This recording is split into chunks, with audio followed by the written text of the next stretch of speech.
Branham versus Clark, something Gibson, who was it, Conley versus Gibson. It's also a Cap Cities case. That's the Second Circuit. Ghostwriting, you know, some dumb junior, first job out of college, law clerk, writes a sassy paper. Violations of due process of law, violations of both constitutions, the national and the state of New York, disqualification,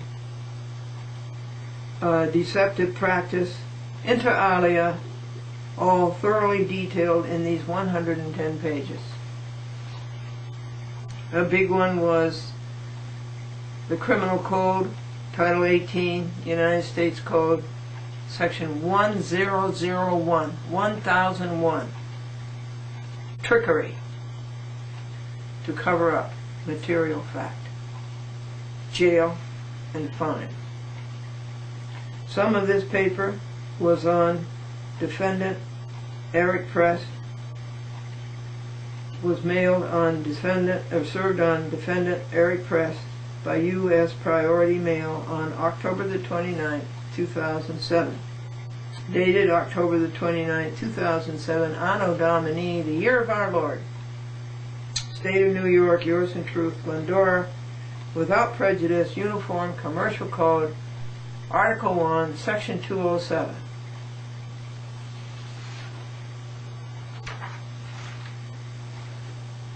That has put the cats to sleep. And it's by a chat with Glendora on 60 TV stations and 600 municipalities, including Albany, New York, and Washington, D.C. And it's www.achatwithglendora.com. There's 607 half-hour programs on that. And www.youtube.com, Glendora. Lead people to be perfect, stop the cruelty to animals, and stop injustice in the courts, and sue judges when they break the law. Now, this is Glendora's request.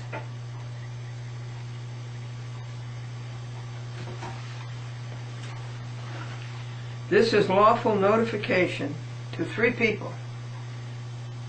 The United States District Judge, Mordue, a magistrate who never should have been there named Treese, and the clerk of court named Behrman, B-A-E-R-M-A-N.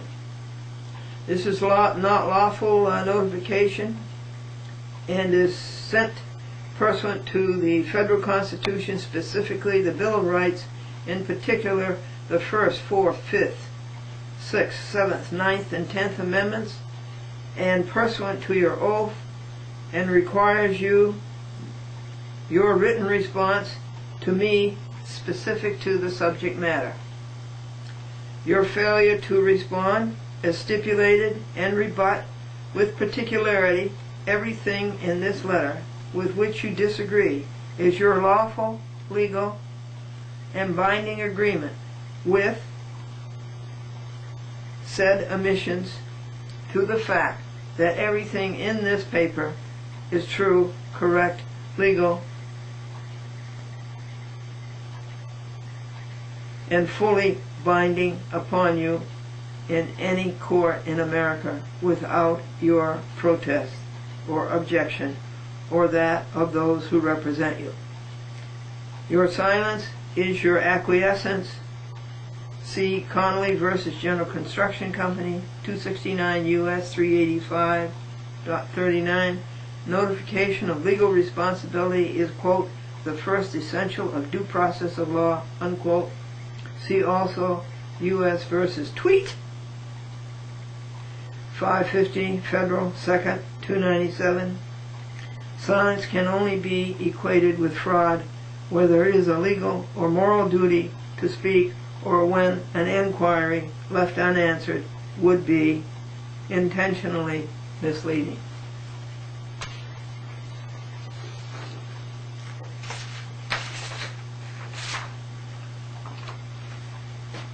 August the 23rd, 2007, Anno Domini, Glendora filed her lawsuit against Eric Press, a judge in the White Plains City Court. October the 18th, 2007, she received 3 envelopes from you, meaning the District Court of the United States in Albany and Syracuse, following our Glendora's charges against you. You have 15 days to refute these charges. If you do not refute them, you admit them. This is effect of failure to deny, New York State and USA. Imprimis, you committed fraud. A, you intentionally perverted the truth. Listen to this carefully, folks. It may happen to you. And this is how you recognize and articulate fraud. No statute of limitations on fraud. If you've been defrauded as of 50 years ago, you can still bring an action. B, your purpose was to induce Glendora, in reliance upon you, to part with something of great value to her. Justice from the courts. C, and to induce her to surrender her legal rights, due process of law. You falsely misrepresented matters of fact by words and by conduct. Remember all these things, folks. By false and misleading allegations. By concealing that which should have been disclosed.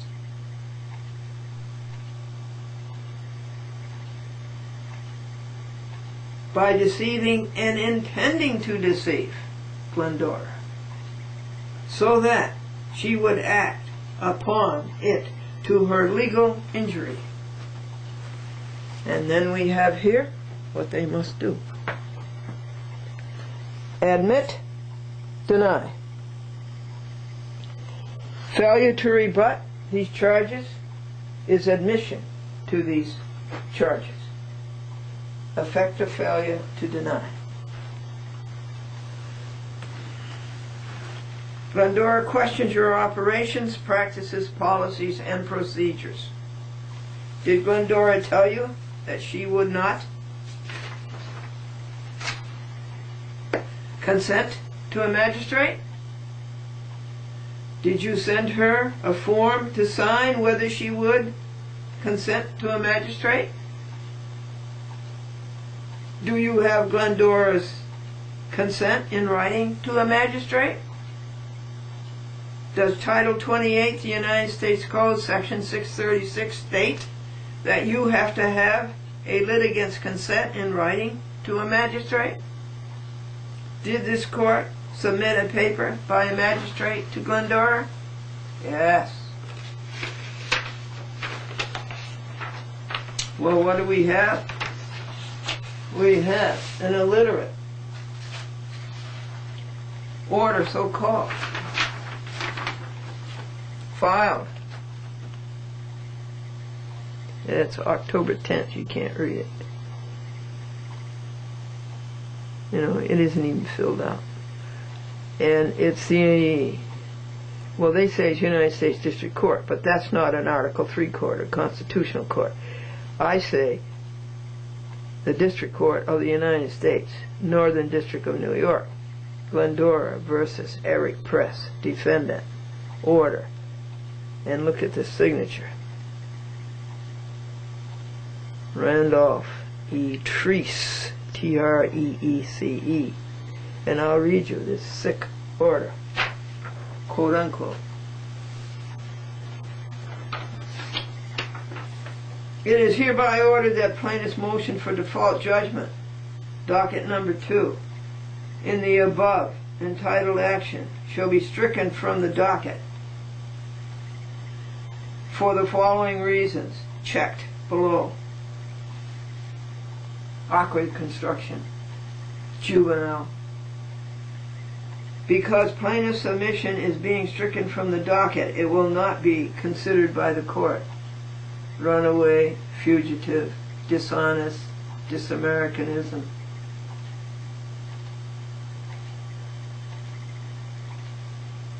Plaintiff's motion is premature, since the summonses have not been issued in this action and the defendant has not yet been served. Lie, lie, lie. Pursuant to the court's order filed October 9th, the day before, plaintiff is directed to file an amended complaint if she wishes to avoid the dismissal of this action. Dated October 10th, 2007, Albany, New York. Randolph, F or E, Treese, United States Magistrate Judge. Well, and here is the envelope that it came in.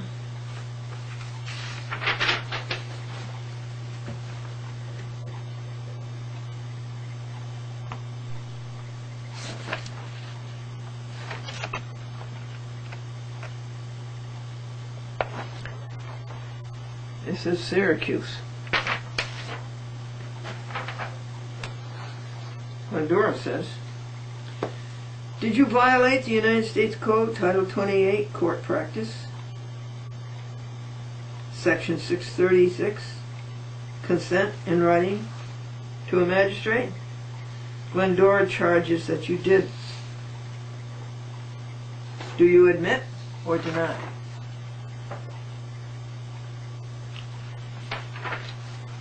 Does the Constitution of the United States, Article 3, guarantee Glendora a United States District Judge? Yes or no? Did you violate the Constitution of the United States? Admit, deny.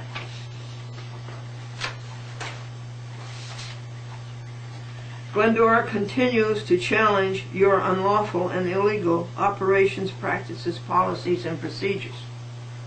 Does a magistrate have authority to make a dispositive order? Yes or no? What is a dispositive order?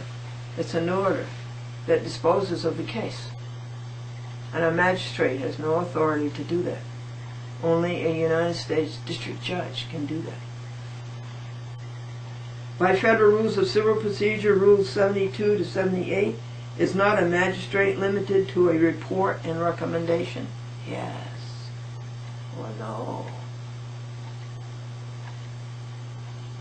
And he jumps in and denies the default judgment.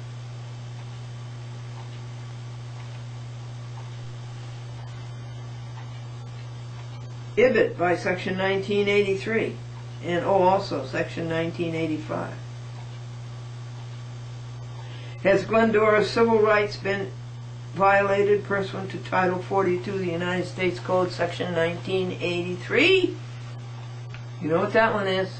We've gone over and over that one. If anybody who works for a government, that's what you call a state actor, if anybody who works for a government violates your civil rights, that anybody is liable to you. And that anybody, the law says any person. That any person is a judge. A judge is any person. A lawyer is any person. A U.S. attorney is any person. A magistrate is any person. A clerk is any person. Judges, clerks are not immune. Police officers are not immune. Anybody who works for a state or a government, I should say, anybody who works for a government, federal, state, municipal, who violates your civil rights under Title 42, the United States Code 1983, Section 1983, is liable to you.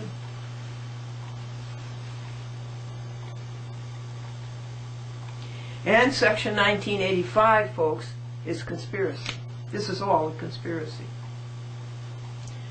Glendora continues to challenge the fraud of Randolph E. Treese, unlawful magistrate. When, where, how, on what grounds,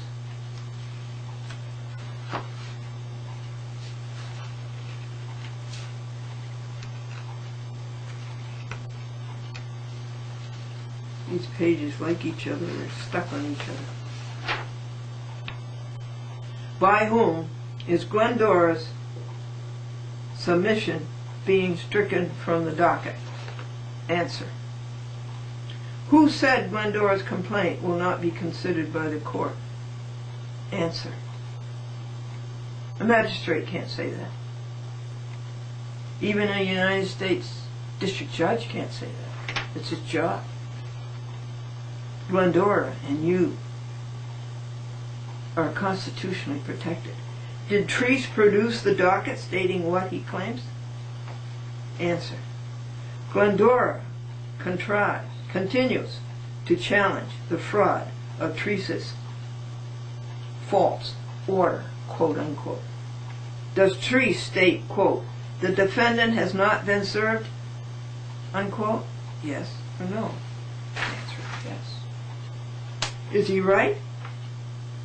Yes. No. Did Glendora state in her filings that press had been served by Federal Rules of Civil Procedure Rule 4D on page 569 of the complaint? Yes or no? Press was served, and here is proof of the same.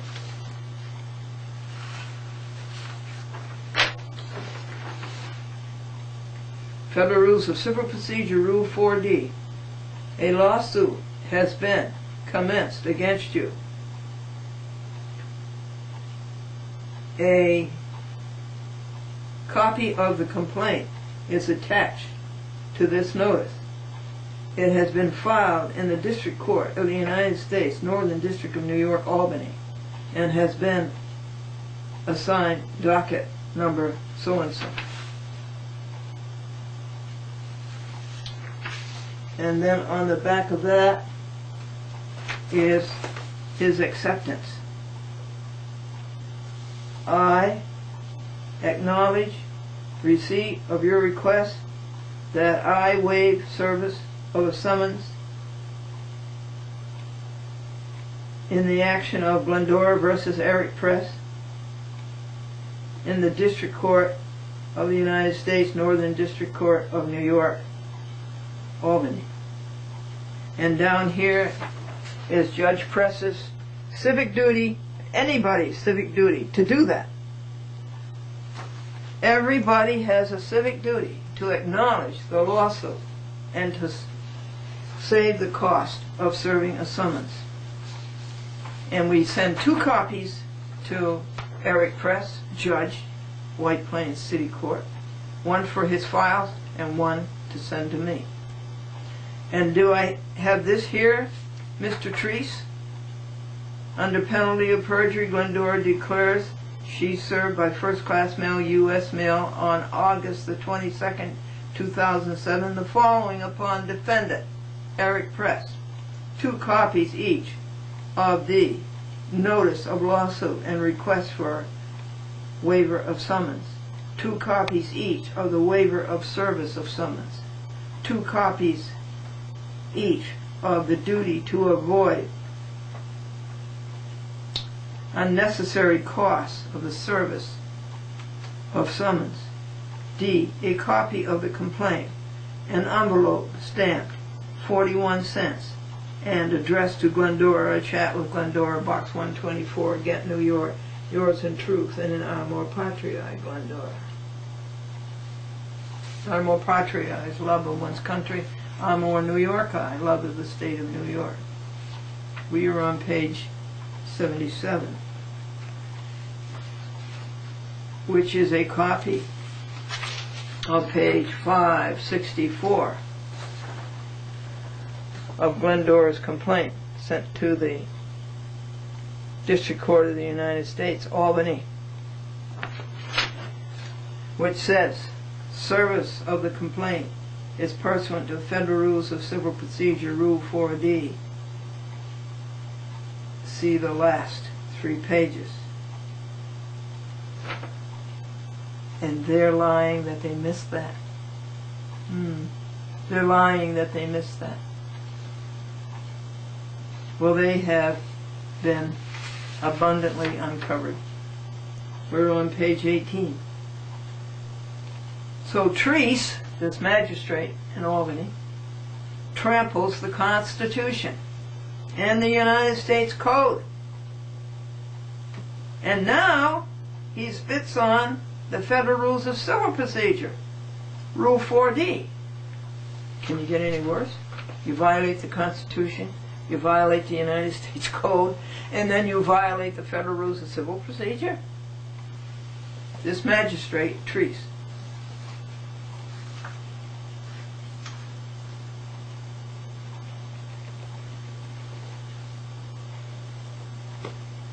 he also violates Glendora's guaranteed rights under the Bill of Rights of the New York State Constitution.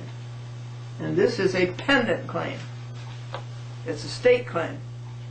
And it's pendant on these federal claims. Treese is challenged to admit or deny. Press was served. Did Glendora tell this court, quote unquote, in her Rule 55 Federal Rules of Civil Procedure motion for default judgment that press was served? By Federal Rules of Civil Procedure Rule 4D? Yes or no?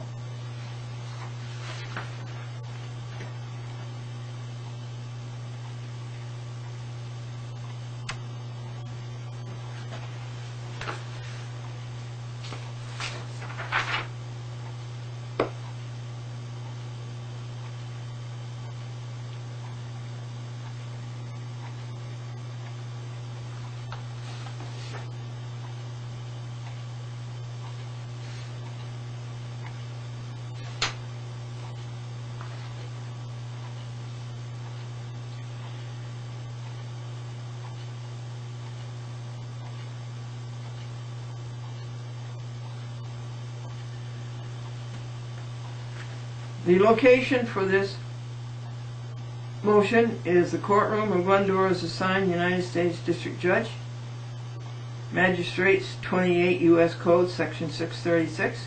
The relief sought is stated in the title.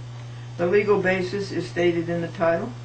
The grounds are Eric Press was served the complaint, 560 pages, on August the 23rd, 2007, and was given 30 days to waive the cost of serving a summons. This is pursuant to Federal Rules of Civil Procedure Rule 4D. 30 days was up August the 23rd, 2007. And today is October the 1st, 2007.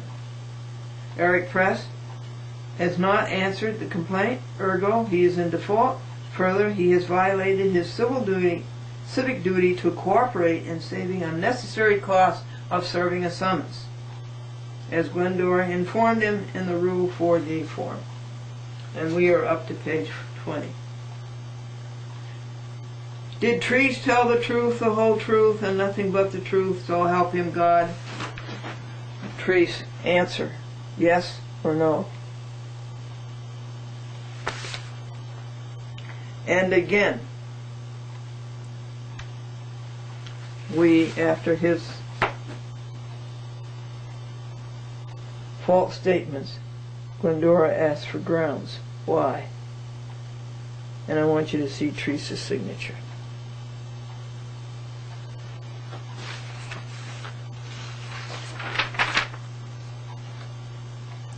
Press had a civic duty to waive the cost of serving a summons. He failed his civic duty, along with 50 others' civic duties. Further, Press admitted in his own hand that he had been served. Glendora charges Treese with lying. Is she right? Who is Treese? The magistrate.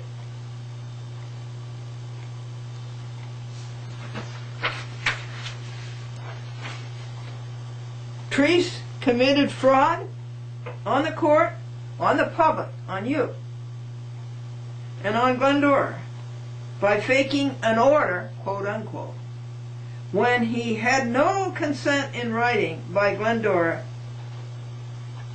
accepting him? Yes or no, Therese? Yes or no?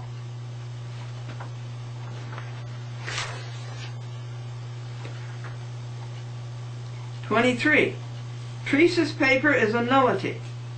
He has no standing to strike Glendora's motion for default judgment."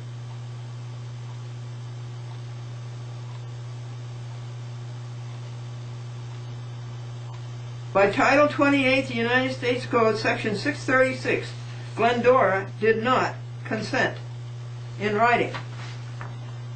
Yes or no?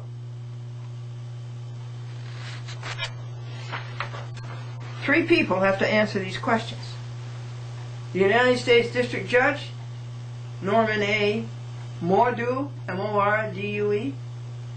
The United States Magistrate Judge, Randolph Therese. And the Clerk of the Court, Berman, B-A-E-R-M-A-N. The motion stands before the court and should have been adjudicated, pronounced, and decided judicially.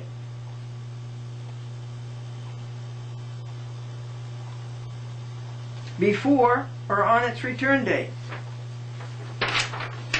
Yes? No? And if your answer is no, what are your grounds? This is all for Therese for now. Now we will move on to the second envelope that Glendora received October 18, 2007. Clerk Lawrence K. Berman. We're on page 23.